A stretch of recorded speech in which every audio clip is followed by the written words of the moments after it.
Ya,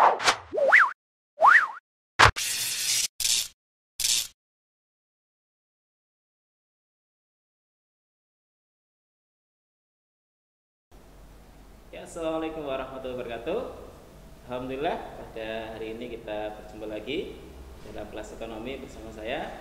Nanti kita akan belajar tentang konsep dasar ekonomi. Semoga anak sekalian berada di rumah dalam kondisi yang sehat, tetap semangat untuk menuntut ilmu. Baik anak sekalian, mari kita mulai belajar kita kali ini dengan bacaan basmalah bersama-sama. Bismillahirrahmanirrahim. Kita masuk ke kelas kita. Nah, kita akan belajar tentang konsep dasar ilmu ekonomi.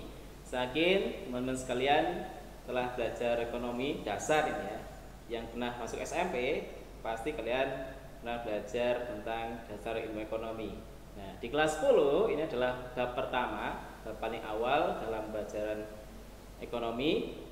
Nanti kita bersama-sama belajar tentang konsep dasar ekonomi. Nah, sekalian, sebelum masuk ke pembahasan, kita refleksi terlebih dahulu ya. Ini refleksi kita hari ini. Kita senantiasa mengakselerasikan ya ilmu yang kita dapatkan itu dalam kaitannya dengan karunia Allah ya. Nah, dalam kesempatan kali ini saya akan sedikit membacakan arti dari Quran surat Al-Furqan ayat 67 yang artinya adalah, dan orang-orang yang apabila membelanjakan harta mereka tidak berlebih-lebihan dan tidak pula kikir, dan adalah pembelanjaan itu di tengah-tengah antara yang demikian. Sekalian, pasti kalian pernah membaca ini ya. Tapi apa kaitannya dengan ilmu ekonomi? Di dalam kehidupan sehari-hari kita tidak lepas dari aktivitas ekonomi. Nah, dalam ayat ini kita diperintahkan untuk tidak berlebih-lebihan ya, dan tidak pula kikir atau pelit ya. Jadi secukupnya saja, menggunakan skala prioritas kalau dalam ilmu ekonomi atau menggunakan prinsip ekonomi. Nah, ini refleksi kita untuk hari ini. Kita akan segera masuk ke materi sekalian. Dalam bab ini, dalam konsep dasar, kita akan bahas dari pembagian ilmu ekonomi, pengertiannya sampai dengan penerapan prinsip, tindakan, dan motif. Tapi dalam kesempatan kali ini kita hanya akan belajar sampai dengan pembagian ilmu ekonomi saja ya. Kesempatan berikutnya kita akan bahas tentang penerapan, tindakan, dan motif. Dan kesempatan berikutnya kita masuk ke bahasa pertama sekalian. Nah, ada yang kenal dengan siapa sih Bapak Ekonomi? Ada dua Bapak Ekonomi yang akan sedikit saya sampaikan di sini. Yang pertama adalah Bapak Ekonomi Islam. Siapa dia? Ya, dia adalah Ibnu Khaldun ya, di mana beliau menuliskan buku yang berjudul Muqaddimah, di mana di dalamnya terdapat sebuah bab pembahasan tentang ilmu ekonomi. Di sana ada prinsip, di sana ada motif, tindakan, dan sebagainya, termasuk permasalahan ekonomi dibahas di sana. Sehingga beliau disebut sebagai Bapak Ekonomi Islam. Nah, kita akan bahas tentang Bapak Ekonomi Modern. Nah, yang saat ini kalau kita mungkin punya ekonomi Barat ya. Siapa beliau? Beliau adalah Adam Smith ya. Dia adalah Adam Smith. Dia berasal dari Inggris ya, di mana karyanya adalah The Wealth of Nation. Nah, ini adalah Bapak Ekonomi Islam dan Bapak Ekonomi Modern. Nah, latar belakang ilmu ekonomi. Sejak kapan ada ilmu ekonomi? Ya. Nah, dari prasejarah. Dari zaman prasejarah, kalian yang belajar sejarah pasti telah belajar tentang bagaimana manusia-manusia zaman dahulu itu cara menghidupi dirinya dan keluarganya. Ada istilah berburu dan meramu, bertani, dan sebagainya. Kemudian masuk ke era selanjutnya, di mana di sana ada disebut dengan zaman merkantilisme atau merkantilisme. Apa itu? Ini dibawakan oleh Jean Baptiste ya. Ekonomi merkantilisme itu adalah ekonomi di mana sebuah negara jika ingin memperoleh kejayaan itu dia harus menghancurkan negara lain ya. Jadi dia memperkaya diri tapi tidak mau berurusan dengan negara lain. Nah, itu adalah merkantilisme. Dulu ada istilah yang disebut dengan mother country atau negara di mana di sana sebagai pendorong koloni-koloninya. Di setiap negara dia mendirikan koloni tapi tidak mau bekerja sama, ya, cenderung merugikan negara lain. Itu zaman merkantilisme. Kemudian yang berikutnya ada zaman liberalisme, ya, atau kita kenal dengan kapitalis liberal, gitu ya, yang dimana di sana setiap individu bebas, ya, boleh untuk menguasai perekonomian. Nah, jadi tidak ada pembatasan. Nah, berikutnya ada Marxisme, dan yang paling terakhir ada disebut dengan Keynesian atau yang didirikan oleh Keynes. Ini paham Keynes, ya. Di mana kalau sebelumnya mungkin hanya individu atau negara yang berkuasa, tetapi menurut Keynes, John Maynard Keynes, ekonomi suatu negara akan mengalami kemajuan jika antara swasta dan negara bekerja sama. Jadi dua-duanya bekerja sama untuk menumbuhkan perekonomian. Nah, tidak boleh sendiri-sendiri. Atau paham Keynes ini adalah paham yang harus bekerja sama antara swasta dan negara. Harus sama-sama berkontribusi untuk meningkatkan kemajuan perekonomian. Itu sedikit latar belakang lahirnya ilmu ekonomi. Masih banyak lagi sebenarnya, ya, ada zaman yang lain, tapi kita secara garis besar, secara umum hanya ada 4 yang kita sedikit singgung di situ. Nah, sekalian kita akan masuk ke bahasan yang pertama. Nah, apa sih ekonomi itu? Pertama pasti kalian pernah dengar nih, ekonomi itu dari bahasa Yunani, ya. Aristoteles menyebutkan ekonomi dari berasal dari kata Yunani, yaitu oikonomia, dari 2 kata, oikos dan nomos. Oikos adalah rumah tangga dan nomos adalah aturan. Sehingga ekonomi kalau digabung dari 2 bahasa itu maka menjadi pengaturan rumah tangga. Nah, rumah tangga itu bukan berarti ayah ibu bapak saja, ya, tapi ada rumah tangga keluarga, rumah tangga negara, rumah tangga perusahaan dan sebagainya, itu rumah tangga. Nah, kita masuk ke berikutnya. Nah, apa tujuannya sebenarnya ekonomi itu? Di dalam kehidupan kita sehari-hari ada masyarakat dan perusahaan, ya, ada masyarakat dan perusahaan. Nah, itu yang berwarna-warni adalah kita ibaratkan sebagai masyarakat dan perusahaan. Nah, yang putih itu ada negara. Jadi kalau tadi dikatakan ada swasta, ya, maka yang swasta itu adalah yang masyarakat dan perusahaan yang dilingkari oleh negara. Jadi swasta itu berada di dalam negara, suatu negara. Nah, kalau dua-duanya itu bekerja sama, maka akan timbul yang namanya masyarakat sejahtera, adil dan makmur, yaitu tujuan dari perekonomian, baik swasta maupun negara. Dua-duanya ingin supaya masyarakatnya adil, makmur, dan sejahtera. Menurut para ahli nih, ekonomi itu apa? Ini ada beberapa ya yang saya sebutkan, nanti kalian bisa referensi, ya. Adam Smith mengatakan bahwasanya ekonomi adalah suatu kegiatan berupa penyidikan dan penelitian tentang kondisi. Jadi ini ilmiah, gitu ya. Nah, sedangkan menurut Keynes, ilmu ekonomi merupakan suatu teknik berpikir yang memiliki kegunaan untuk mempertimbangkan sebuah biaya setelah bagian dari keuntungan. Nah, sedangkan menurut Alfred Marshall, ekonomi merupakan suatu studi atau ilmu yang mempelajari mengenai kehidupan sehari-hari setiap manusia. Menurut Leibniz, ekonomi merupakan ilmu pengetahuan mengenai kemanfaatan sumber daya yang terbatas untuk memenuhi kebutuhan manusia yang tidak terbatas. Ini beberapa tokoh. Nanti kalian bisa cari sendiri. Nah, apa itu ilmu ekonomi? Di sana di dalamnya terdapat produksi, distribusi, dan konsumsi atau kegiatan ekonomi. Secara umum kegiatan ekonomi hanya terbagi menjadi 3. Kegiatan produksi, kegiatan distribusi, dan kegiatan konsumsi. Nah, siapa yang melakukan? Yang melakukan itu semua tadi disebutkan ada rumah tangga keluarga, rumah tangga perusahaan, rumah tangga negara, dan ada masyarakat luar negeri. Nah, dari semua itu akan bisa tercapai jika setiap individu, setiap dari kita atau suatu negara memiliki yang namanya sumber daya. Ada sumber daya alam, sumber daya manusia, sumber daya modal, dan tentu juga dilengkapi dengan skill atau kemampuan berwirausaha.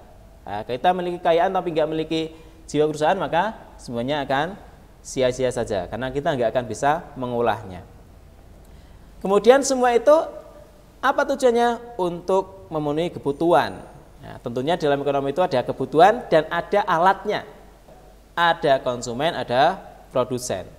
Ada kebutuhan, maka ada alat yang digunakan untuk memenuhi kebutuhan. Kesimpulannya apa anak sekalian? Kesimpulan dari yang tadi itu, yang telah kita bahas tadi adalah ilmu ekonomi adalah suatu ilmu yang mempelajari pelaku kegiatan ekonomi menggunakan dan pemanfaatan faktor produksi yang terbatas dan untuk memenuhi kebutuhan yang tidak terbatas. Ya. Jadi intinya adalah ilmu ekonomi itu mempelajari perilaku individu, perilaku manusia dalam memenuhi kebutuhannya. Ya.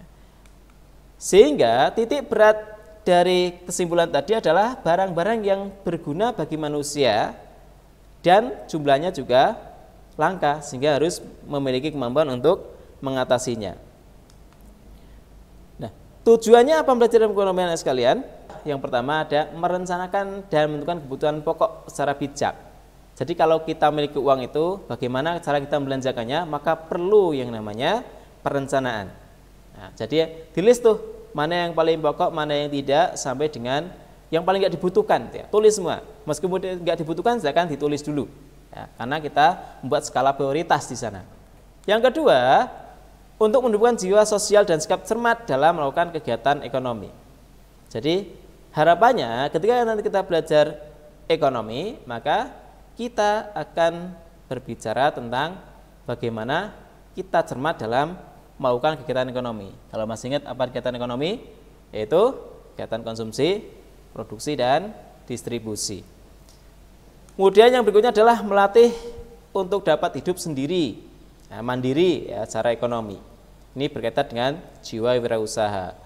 Kemudian berikutnya ada membantu pelaku ekonomi dalam memanfaatkan sumber daya ekonomi secara efisien.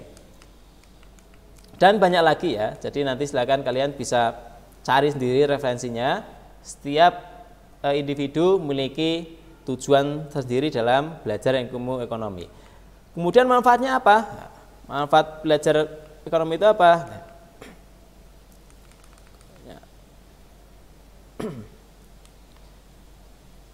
Ini manfaatnya ya. Nah, manfaatnya adalah menentukan cara yang tepat dalam memanfaatkan sumber daya yang ada. Nah, saya akan kalian pelajari manfaatnya. Setelah kita belajar ilmu ekonomi itu, kita akan memiliki manfaat apa? Yang tentunya itu akan membuat kita lebih bijak di dalam proses membelanjakan sumber daya yang kita miliki. Apa kita punya sumber daya? Punya. Ya, kalian pasti dikasih uang saku sama orang tua, itu adalah sumber daya ekonomi. Kita masuk dalam pembagian ilmu ekonomi. Ada berapa bagian ilmu ekonomi? Secara umum, yang pertama adalah ekonomi deskripsi, kemudian ada ekonomi teori, di mana ekonomi teori dibagi menjadi dua, ekonomi mikro dan ekonomi makro. Yang ketiga ada ilmu ekonomi terapan. Kemudian ada ekonomi positif dan yang terakhir ada ekonomi normatif. Nanti kita akan bahas ini.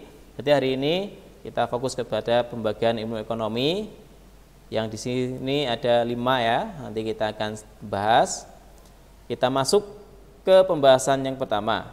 Apa itu ilmu ekonomi deskriptif? Kalian pasti sudah pernah mendengar kata deskriptif ya, atau deskripsi. Apa artinya? Kita akan mendeskripsikan atau menggambarkan semua fakta atau data dari semua kejadian yang berhubungan dengan persoalan ekonomi atau topik tertentu. Jadi ingat, di sini ada data.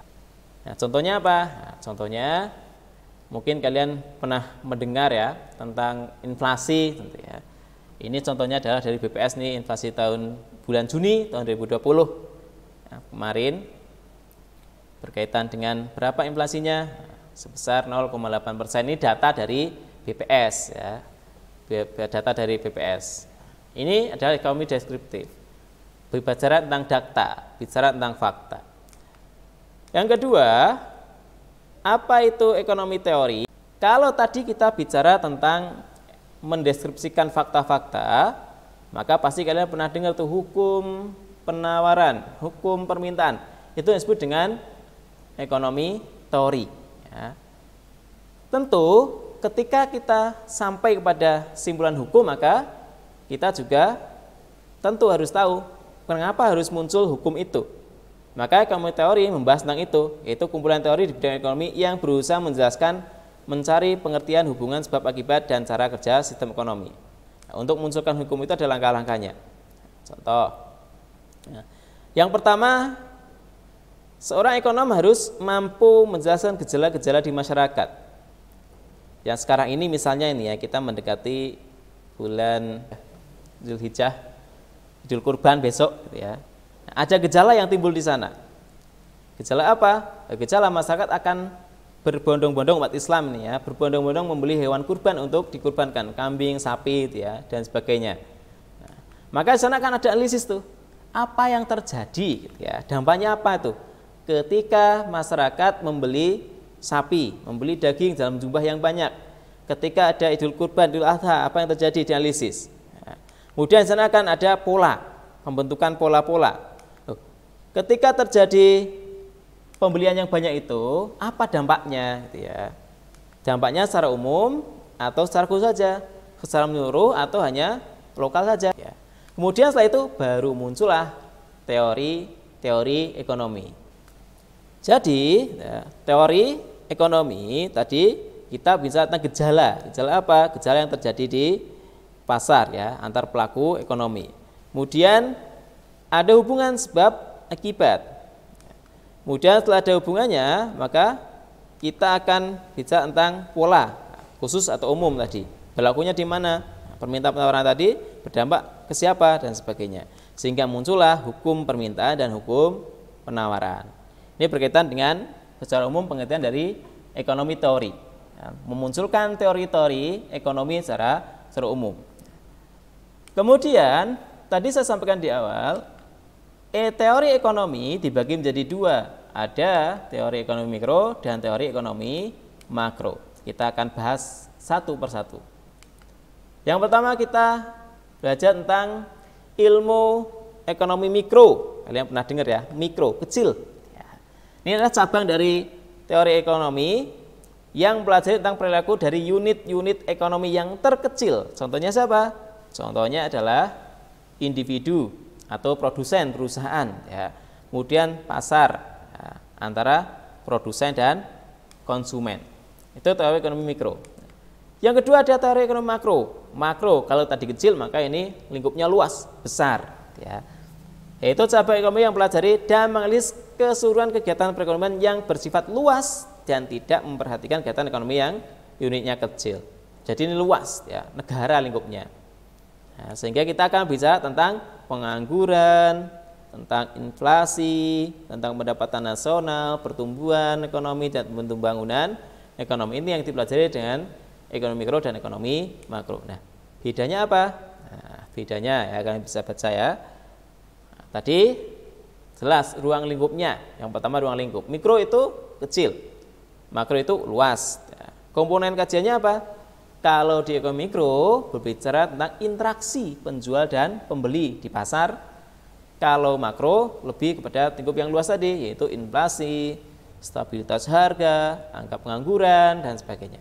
Kemudian waktunya ini jangka pendek ya. Jadi kalau kita tawar-menawar kan sebentar tuh, tawar-menawar terjadi sudah selesai. Nah, udah nggak ada pembahasan lagi.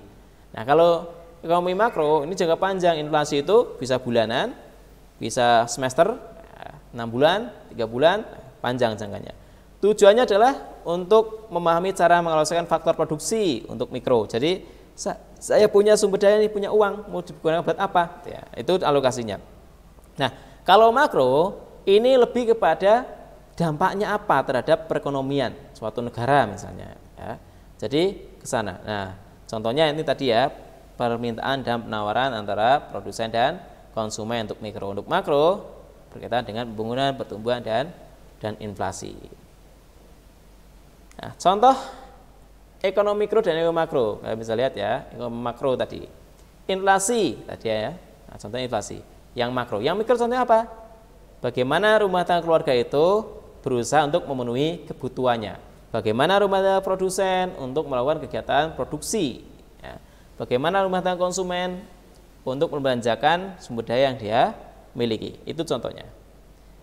Bapak sekalian, itu adalah teori ekonomi mikro. Nah, yang terakhir, yang berikutnya, bukan terakhir ya, ini yang berikutnya, kita akan belajar ekonomi terapan. Tahu ya, terapan, diterapkan. Kalau tadi kita bicara tentang teori, tentang deskripsi, maka setelah tahu tentang permasalahannya, maka apa yang harus dilakukan? Penerapannya bagaimana? Jelas ya, ini adalah menerapkan dari ilmu-ilmu ekonomi, dari teori-teori, ilmu ekonomi teori yang telah ada, menerapkan. Nah, kebijakan apa harus dilakukan? Artinya bahwa kerangka-kerangka pengertian dari analisis ekonomi teori digunakan untuk membuat atau merumuskan kebijakan-kebijakan. Jadi kebijakan itu tidak muncul tiba-tiba. Nah, kebijakan itu muncul setelah ada kajian. Di mana kajiannya? Di ekonomi secara teori. Ya, oh, inflasi ini akan terjadi ketika harga mengalami kenaikan. Harga naik itu terjadi ketika permintaannya naik. Ya. Sehingga terjadi apa? Di sana barang jadi langka, harga akan naik. Nah, itu kajiannya. Setelah itu baru, oh, bagaimana cara penerapannya? Cara mengatasinya adalah, contohnya ya. Nah, ini contohnya di pasar, misalnya ini tadi Idul Kurban ya. Kambing nih, antara penjual dan pembeli, menawar, terjadi kesepakatan, maka ayah akan membeli dengan harga yang telah ditentukan. Atau enggak terjadi kesepakatan, ya, tidak terjadi kesepakatan, maka tidak akan jadi beli, karena tadi pinginnya saya 80.000, ternyata harganya 140.000, tidak terjadi kesepakatan. Ini penerapannya di lapangannya. Jadi ada menawar-menawar, terjadi atau tidak, sepakat atau tidak, itu yang akan mempengaruhi kebijakan yang akan dilakukan. Nah, berkaitan dengan ekonomi terapan secara luas tadi, ini contohnya tadi inflasi tadi ya, dari BPS tadi. Ketika terjadi inflasi, apa yang dilakukan pemerintah? Nah, penerapannya adalah, oh, kita harus menjaga ketersediaan pasokan dan kelancaran distribusi sehingga harganya tetap stabil, gitu ya. Kemudian kalau berkaitan pertanian, maka memperkuat kelembagaan pertanian karena sebagai pemasok utama kebutuhan masyarakat. Itu ekonomi terapan.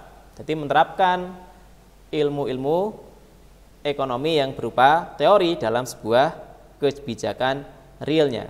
Lihat ya, tadi ekonomi deskripsi adalah mendeskripsikan, menjabarkan, menggambarkan kondisi perekonomian secara nyata, real, fakta berdasarkan data.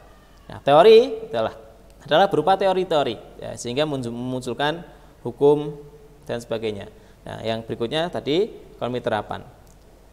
Nah, yang berikutnya kita akan bicara tentang ekonomi positif. Positif ya. Apa ekonomi positif? Ekonomi positif yaitu ekonomi yang menjelaskan tentang hal-hal yang sesuai dengan kenyataan fakta dan situasi dalam dunia ekonomi yang sedang terjadi atau akan terjadi. Biasanya ini disebut dengan ekonomi sebab akibat. Ya. Kenapa? Kalau ada sebabnya, pasti akan berakibat. Atau kalau ada akibatnya, maka pasti ada sebabnya. Nah, itu ekonomi positif. Contohnya apa?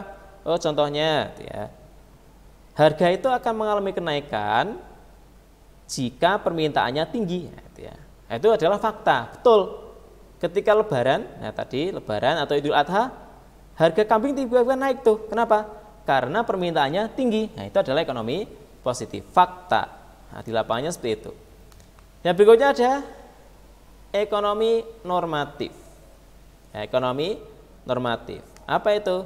Kalau tadi itu adalah berdasarkan fakta-fakta yang ada di lapangan, kalau ekonomi positif ini adalah, kalau ekonomi positif berarti kita bicara tentang ini yang seharusnya terjadi, itu ya, yang harusnya terjadi.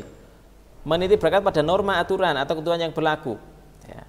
Norma ini berkaitan dengan norma ya. Lebih menitik beratkan pada opini atau pendapat tentang kondisi ekonomi yang seharusnya terjadi di masyarakat. Ya. Contoh, itu ya, perlu nggak sih sepeda itu dibayar pajaknya? Gitu ya. Harusnya ya tidak, kan kita menggunakan tenaga manusia juga. Ya. Nah, itu misalnya ekonomi normatif.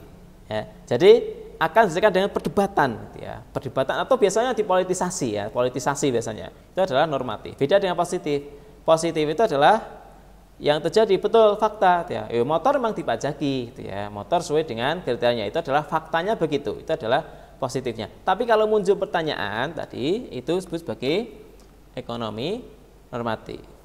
Nah, itu anak sekalian berkaitan dengan pembagian ilmu ekonomi. Nah, itu anak sekalian, tadi setelah kita jelaskan tentang konsep dasar tentang pembagian ilmu ekonomi dan pengertiannya, Silakan nanti kalian buka kembali, kalian pelajari tentang konsep dasarnya di banyak referensi ya, silakan kalian bisa cari. Itu sekalian, selamat belajar. Kita bertemu kembali di kelas ekonomi pada kesempatan berikutnya. Kita akan berbicara tentang prinsip, tindakan, dan motif ekonomi. Oke, sampai berjumpa kembali di kelas ekonomi selanjutnya. Terima kasih dari saya. Assalamualaikum warahmatullahi wabarakatuh. Tetap semangat.